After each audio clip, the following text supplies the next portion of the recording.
बिस्मिल्लाहिर्रहमानिर्रहीम। अस्सलाम वालेकुम। आज की रेसिपी है स्ट्रॉबेरी शेक। स्ट्रॉबेरी शेक बनाने के लिए सबसे पहले 1 कप स्ट्रॉबेरी लेंगे, जिसके ऊपर से पत्ते उतार के इसको अच्छी तरह से वॉश करके छोटे पीसेस में कट कर लिया है।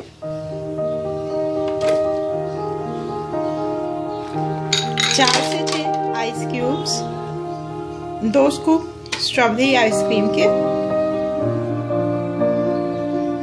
250 मिलीलीटर दूध, 2 टेबलस्पून चीनी। अब इसको अच्छी तरह से ब्लेंड कर लेंगे।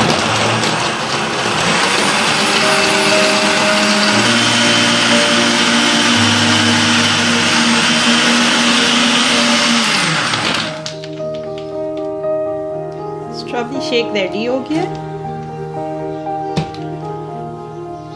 ग्लास में निकाल लेते हैं इसको।